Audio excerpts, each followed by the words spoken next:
Nag-eksperimento tayo sa kusina at boom! Nabuo ang hotdog na gawa sa tilapia. Why not naman, lalo na kung lalagyan natin ng malunggay. Hi everyone! Gumising nga kami ng maaga ni partner at kami nga ay pupunta doon sa kabilang barangay. Bangka nga ang sinakyan namin dahil bibili nga kami ng isda. Sobrang ganda nga ng panahon at kitang-kita naman ninyo na kalmang-kalma nga yung karagatan. Ayun nga yung pupuntahan namin, ang pantalan ng Makambong. Ang Makambong nga ay nasasakupan ng barangay Habagatan. Sobrang dami nga ng iba't ibang klase ng isda, ayan. Eto nga yung kailangan ko, ang tilapia. Namili nga ako nung matataba, tulad ko. Charis, 2 kilong tilapia nga yung nabili ko, ay swerte naman ako't medyo mabababa nga ang presyo. Siya nga pala si Ate Sally, ang matandang kapatid ni partner. Siya nga yung namimili ng mga isda dito sa mga pantero at dinadala nga ito sa Kalamba. Ayan, at dumating na nga kami dito sa aming bahay at lilinisan ko na nga itong aming isdang binili. Ayan mga mi, ang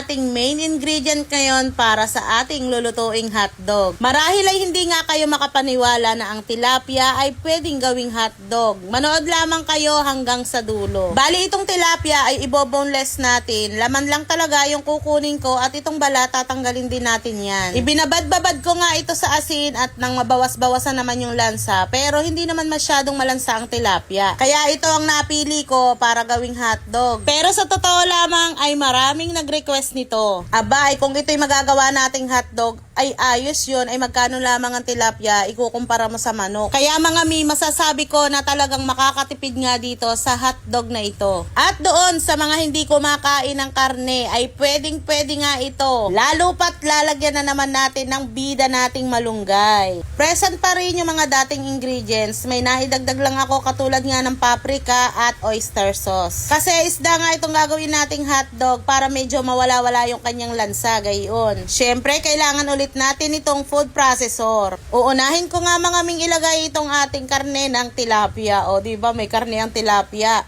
At itong ating mga samya o ricado na pampalasa. 1/2 cup na cornstarch at isang platito nitong ating malunggay. 2 kutsarang pinaghalong liquid seasoning at oyster sauce. 2 pirasong itlog, yung dilaw lang ang kinuha ko. At tubig na malamig, 1 baso, pero hindi muna natin ilalahat yan. At yung natira, iinumin ko muna. Hindi ko nga masasabi kung sakto na nga yung tubig na nailagay ko kasi iba nga yung ating karne. Isda nga itong ginamit ko. Kaya hindi natin tansyado kung gaano nga karami ang itutubig ko dito. Medyo nakukulangan pa nga ako at nagdagdag pa nga ulit ako dito ng kalahating baso. Grabe mga mi, inaamoy ko, abay, hindi amoy isda. Talagang napakabango niya at eto nilagay na nga natin ng keso. At sa mga gusto nga bumili nitong ginagamit kong sausage maker at itong ating case ng hotdog, pumunta nga lamang kayo sa aking TikTok account na Mami Sam. Nandun yan sa aking showcase o sa yellow basket. Ayan, at naglalagay na nga ako sa ating sausage maker at inilagay ko na nga ito dito sa ating case ng hotdog na kulay red nga muna itong inuna ko. Kulay pula para sa classic look na parang galing tindahan. Hayan, at may hangin sa loob, gamitan lamang ng karayom. At kulay puti para yan sa ating clean look. Ginamit ko na nga itong dalawang ito para naman masubukan natin silang dalawa. Ito pong paggawa ko ng hotdog ay hindi ko kayo inuobliga. Para lamang po ito sa masisipag. Natapos na nga ako sa pagtatali at ngayon naman ay atin itong